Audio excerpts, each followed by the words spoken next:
Killer Innovations Podcast for Sunday, April 30th, 2006. Show number 53.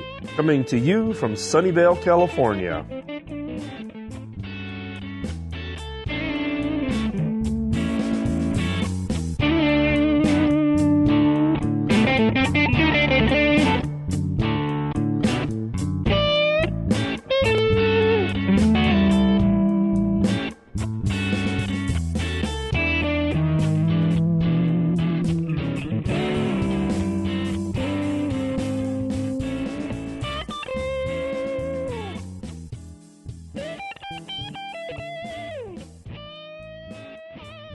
Welcome to this week's Killer Innovations Podcast. I'm your host, Phil McKinney. Before we get started, please keep in mind that the information and opinions expressed in this podcast are mine and mine alone, and do not necessarily reflect those of my past, current, or future employers. Wow, 2 shows in a row. I guess I'm trying to get back on track here after having a couple of missed weeks here. However, I'm about ready to start a crazy time. I have 2 of my kids are graduating from college, one with a bachelor's and one with their master's, and my oldest daughter's wedding, all in the month of May. So the result is I may miss a few shows, but don't worry, I'm not going anywhere, but just given the craziness of graduations and weddings, I may just miss a few shows. Also, for those of you who may have been trying to get to the blog this weekend, I got a call from the ISP hosting company that hosts the Killer Innovations blog site, and the Killer Innovations URL has been hit with spam pingbacks. So I'm being forced to do an upgrade to a new version of the blogging software. However, the upgrade is not going well. The pages are up. You can still get to the site to the past information. However, I am unable to post new items. So you will be able to listen to this podcast, but if you go to the site right away, you may or may not be able to see the show notes. So please hang in there. Hopefully in the next day or two, we'll have it all backing up. But this does not impact the podcast feeds. You'll continue to receive the podcast. I just have to get through this upgrade, and then I can turn back on features such as being able to post new topics. So please send feedback. You can email me at podcast@killerinnovations.com. You can leave messages on the voicemail feedback line at 703-636-4460, or you can always Skype me at Phil_McKinney. And you can also send me an email invite to join your network under LinkedIn. If you send a request both in the Skype and the LinkedIn, just please identify yourself as a podcast listener. Also, don't forget to vote. By the time you get this podcast, it'll be the 1st of May. As regular listeners know, the voting at Podcast Alley starts over, so you can vote once per month. So please go out to Podcast Alley and vote for your favorite podcast. It's the quick and easiest way for you to tell the producers of your favorite podcast that you appreciate all the work and effort they go into putting out some great content. I have 2 upcoming appearances, speeches. These have just recently got onto my schedule. Both of them in the month of May. Yes, I know, I just said that I've got 2 graduations and a wedding. But these 2 speeches appearances are actually the result of my wife. Some people contacted her about having me give a speech back in the Washington, D.C. area. So I will actually be making 2 appearances, one on May 16th and one on May 18th. The May 16th event is for the Virginia High Tech Group, and the May 18th is for Fauquier County, which is actually it's probably it's the furthest county away from Washington, D.C. before you really get out into the mountain areas. They're having a special week for business leaders trying to attract business and also to bring the business community together. So I will be speaking on both May 16th and May 18th on creativity and on innovation. So if you're going to be in Washington, D.C. On those 2 days and you'd like to get more specifics, this is a last-minute thing, and I'm actually still working the logistics. drop me an email at podcast@killerinnovations.com, and I'll reply back with logistics and a link that hopefully you'll be able to use to get registered to attend the event. So again, May 16th, May 18th, 2006, be my next two appearances. So let's go ahead and move on to this week's content, segment 1. Segment 1 is what I'm calling personal barriers to creativity. And this was kind of triggered off the fact that, I don't know how many listeners realize it, but this last week was TV turn-off week. This was the week that organizations were asking you to turn off your television set and instead spend time with your family, spend time reading books, or just spend time doing other things that you've been putting off. And I sat back and thought about this, and I come to realize that TV and other things tend to, get in the way, and actually we use them as excuses for not getting the things done that we really do want to get done, particularly when it's trying to fulfill our dreams. I mean, how many of us have gone off and, bought that treadmill, but it's now gathering dust, or in some people's houses it turns into being the extension of the closet with draped clothes all over it. How many of you quit a diet, a gym membership? Are you a writer who doesn't write? Are you a painter who doesn't paint? Are you an entrepreneur who never starts a new venture? Or are you an inventor who doesn't invent? If you can answer yes to any of those, then you've fallen into the same trap that all of us have fallen into, which is basically resistance. And resistance is probably the most toxic force on the planet. It really is the root for unhappiness. It's had probably the biggest impact on people's ability to be successful. Resistance is harder to kick than drugs. We get so used to putting things off, resisting the urge to go off and do really what our dream is. We've all been hit with it. It's that realization that allows you to put off doing what we should. You can always come up with the excuse. I'll start it tomorrow. I'll write that book once the kids are grown. Actually, that's been my excuse. And now that my kids are all graduating, my excuse is going away. And you have to look into your own heart. Unless you're dead and you still have that small voice, we all have that little urging inside of us to go do the dream, whether it's to go invent, or if you've got the idea and you're putting off going off and starting that company. Now, one of the biggest pleasures I get out of this podcast is the emails that I get from listeners. And I've received a number of emails from listeners where they've taken their ideas and they've actually gone off and started businesses. They've actually gone off and taken their idea with a little bit of urging, both from other listeners, from feedback on the KI community site that people have gotten on their ideas, and have gone off and actually are going to fulfill that dream. They're actually going to go build that next killer product. We all have that voice, we all have that urging, but in many cases I find that as we get older, it just becomes easier and easier to ignore it. The fact of the matter is that we all suffer from this urge to put it off.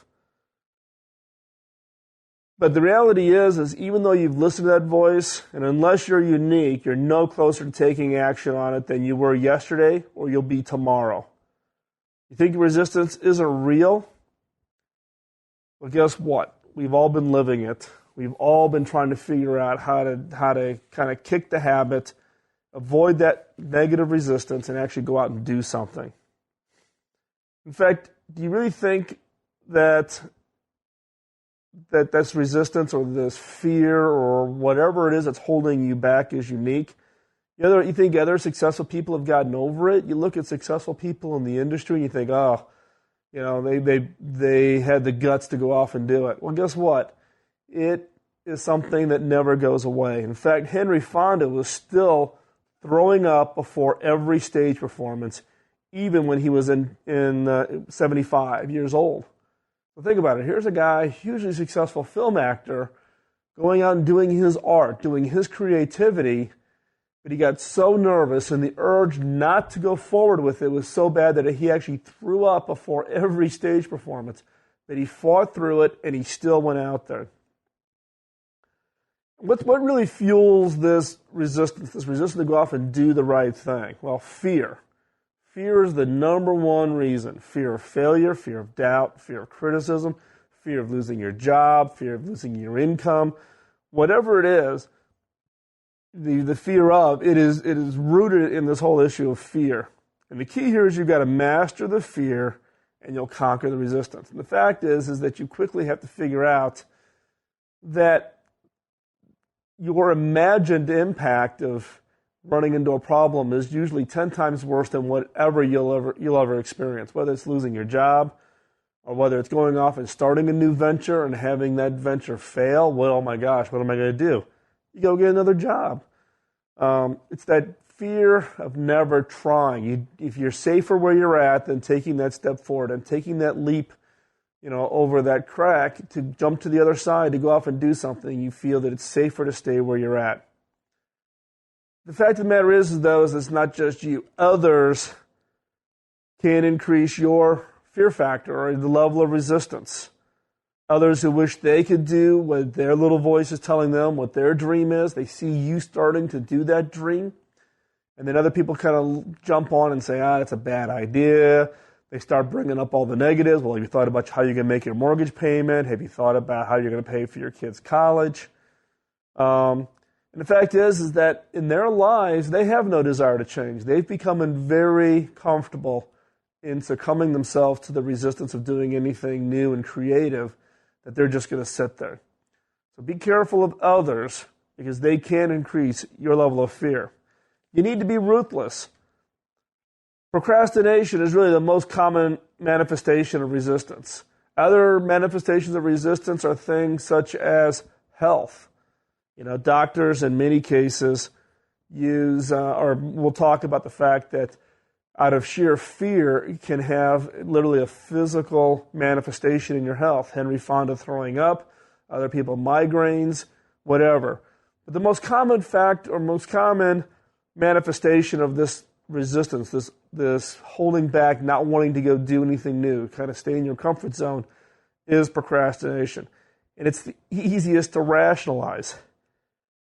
And why is it easy to rationalize? Well, we would never say to ourselves, I'm never going to write that book. That's not something we would tell ourselves if we always had that dream of writing, the great American novel. We would never say, I'm never going to write the book. Instead, what we would say to ourselves is, I'll write the book when I retire, when the kids get out of school, whatever the case might be. But the reality is, you never do it. Procrastination is habit forming. We'll just continue to put things off until our deathbed. At that point, it's too late. What does the end result of procrastinating? What are some of the symptoms that you would feel or see? Well, one is that you're bored, you're restless. You know that there's something that you should be doing, but it's easier to sit on the couch with the remote control in your hand. There's guilt, because you know that you could potentially do something more with your life, that you could apply creative skills to come up with new ideas, new businesses, new products, solve a social need, whatever. You're unmotivated.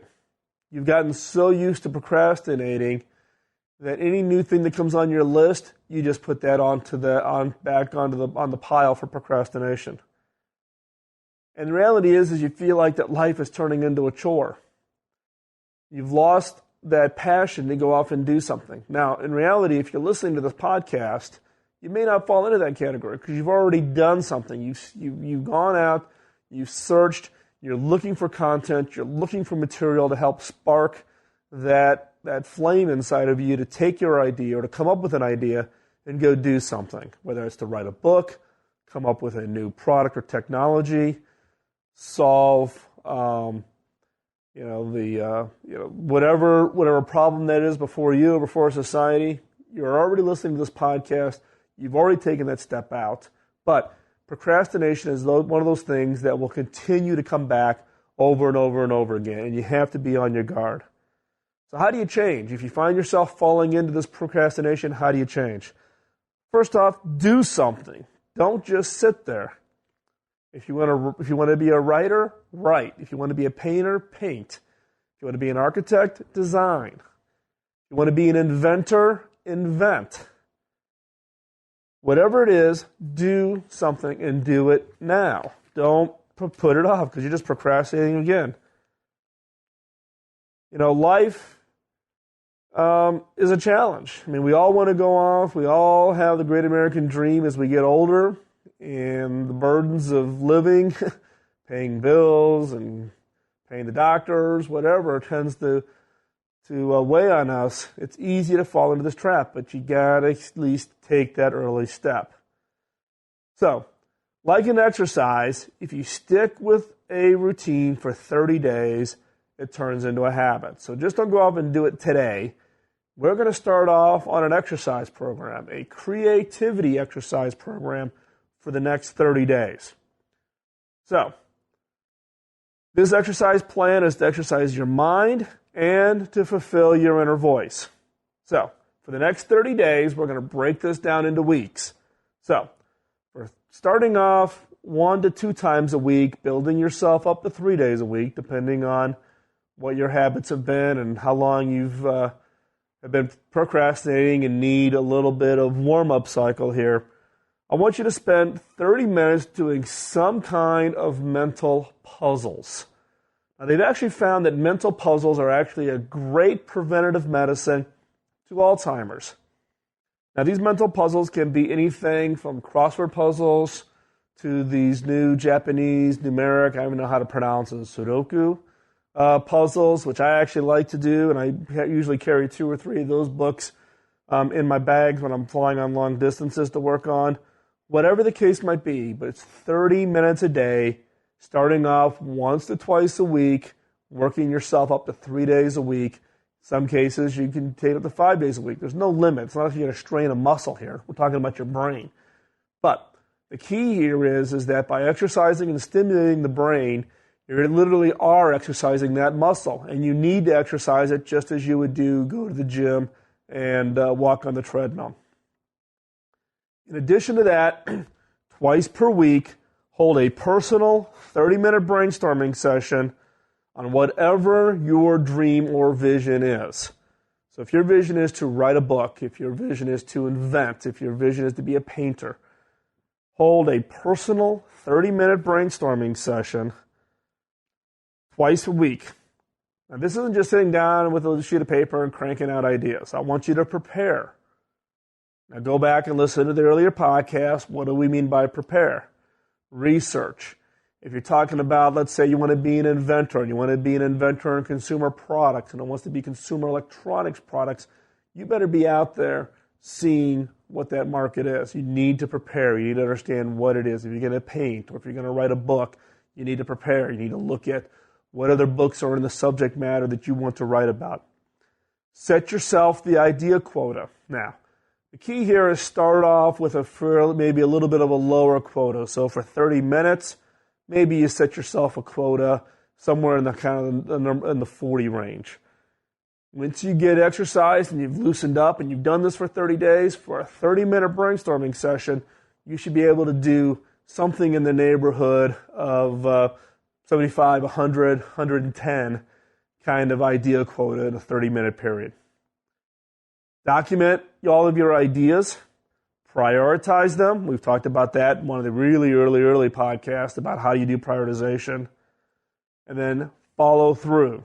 Now, in the case of corporate enterprises, when I run Killer Innovations workshops, I actually get the executives to set aside $100,000, $200,000 to actually fund the prototype work for the ideas that come out of the brainstorming sessions. If you're doing this on your own, you obviously may or may not have those kinds of funds. But here's what you do. Do set aside a little bit of money.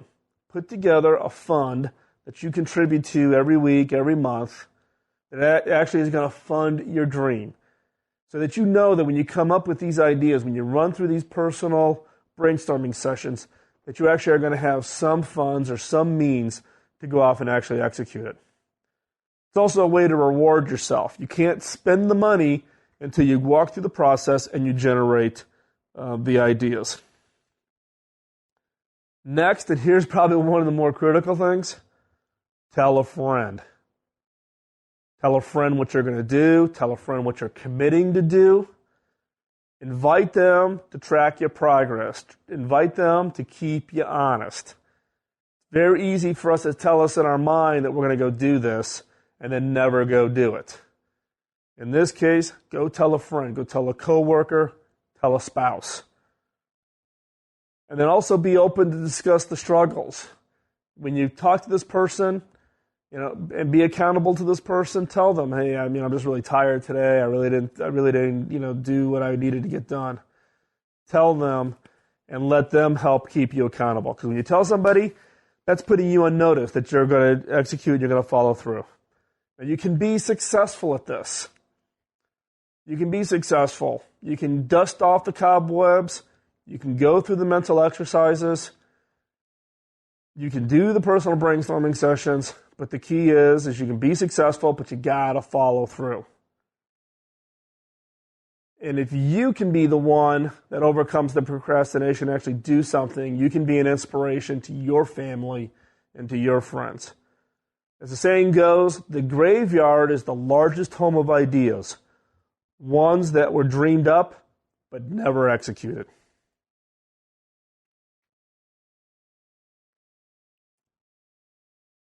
Moving on to segment 2, keeping up on the reading. As many of you know, I'm a absolutely ferocious reader. But I was wondering, do you have the same stacks of books and magazines and manuals? And my RSS news reader is getting overloaded, and the blogs I read, everything, all this waiting to be read. I just have this piled up all over the place. And I know I can't keep up. And it's really being amplified by the relocation to California. So I have to actually go through all of my stuff in my house in Virginia, clean it all up, and process the move.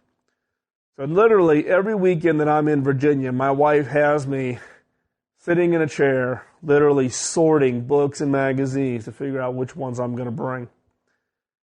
And as I sat there over the last couple times I was back in Virginia thinking about this, I've said I've got to come up with a better way to get through and keep up on the reading material and at the same time not miss critical or important information. So here are some tricks that I've been putting in place over the last 30 days to try to help myself keep up with all my reading. One is find the best aggregators, the best blogs. I've really gone away from trying to print and move clearly towards fully electronic. Now, I'm still a magazine nut, but I'm also dropping some of the more common magazines and going just to the blogs or best news aggregators. 2, get summaries. Now, this is kind of interesting. Someone turned me on to a site called getabstract.com. And getabstract.com does 5 to 10 page summaries of all of the major popular books. Now, this site is not free. I think a gold membership is something like $300 a year, so it is expensive. It is not cheap. But they have literally, so rather than you're reading the entire book, they summarize it so that you can pull out of a 300-page book that's going to take you, a month to read here and there, try to get through the book. You literally can get it into a 10-page summary. And now they actually produce podcasts on the summary. So you don't have to even read them. You can download the podcasts of all the big hit management books that are out there, and then you can literally be up to speed on the fundamental ideas that are in a book. And then if one book particularly catches you, then you can go buy that book and read it out. So I haven't found any other sites that are out there like getabstract.com. If you know one, send it to me, but I'm finding this to be extremely useful. The other one is cut the redundancy. How many news magazines do you need to read? Pick one.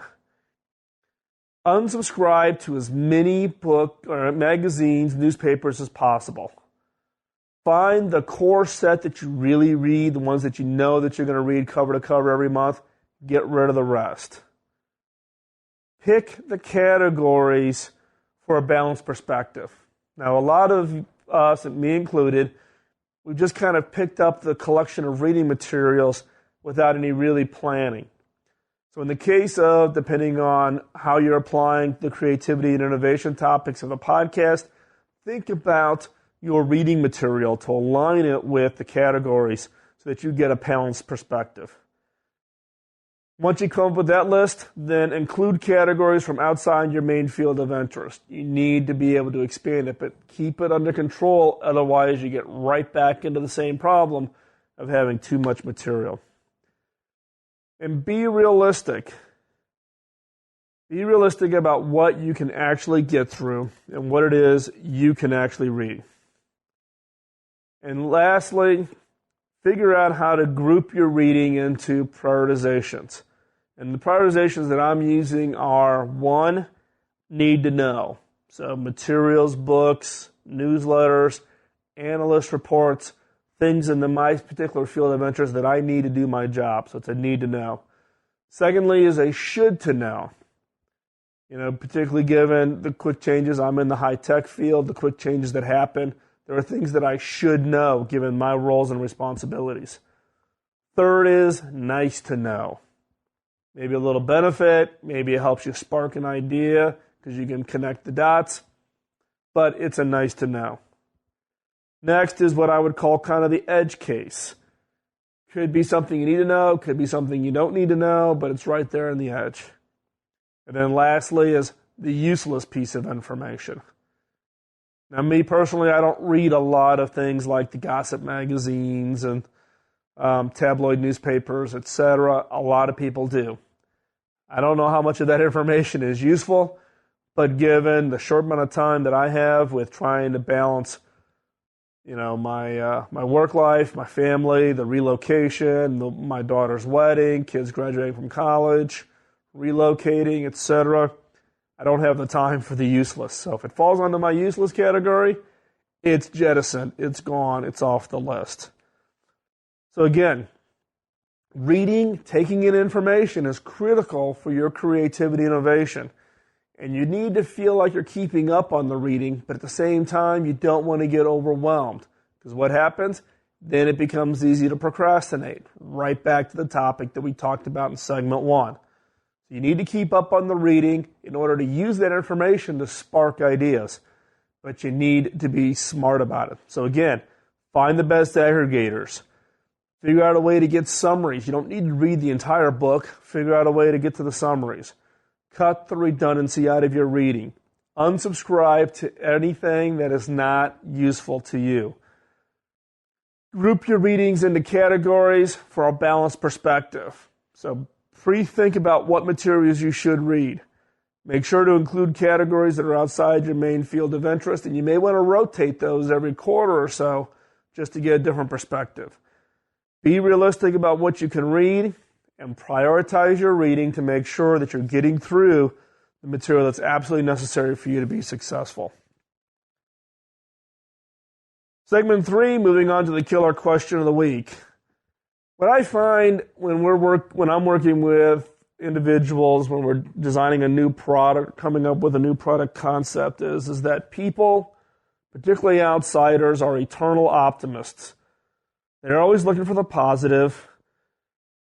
And even when we're asking for feedback on our ideas, they always talk about the positive portion of whatever you show them. But a lot can be learned by asking the uncomfortable questions.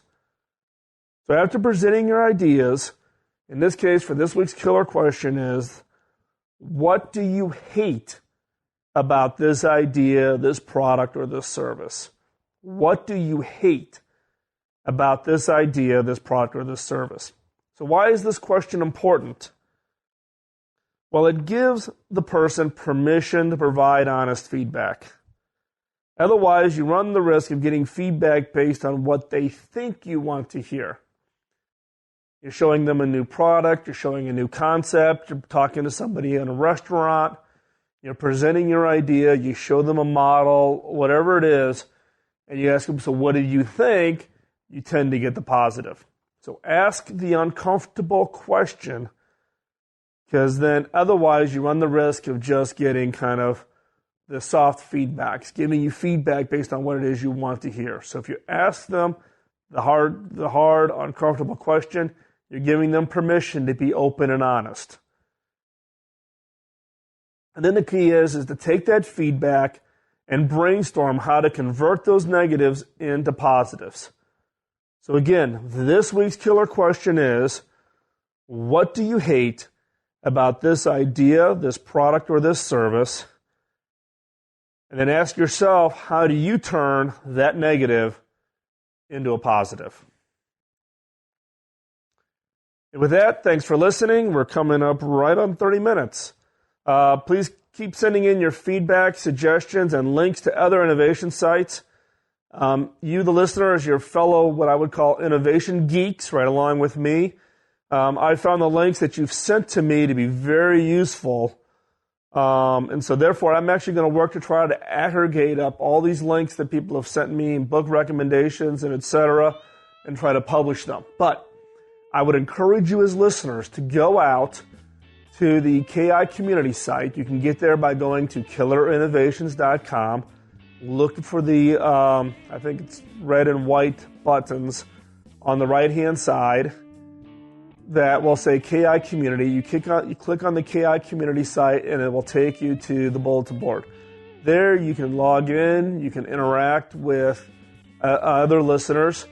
And one of the listeners, Chris Wooder, and I were talking, we're actually going to create a book section in the KI Community site in order for people to put up books and etc. and to actually have discussions about very specific books. So I would encourage you, if you have links, you have books that you're reading that you think others would be interested to, go to the KI Community site. With that, stay subscribed, get others to subscribe, and join us for show number 54. Bye-bye.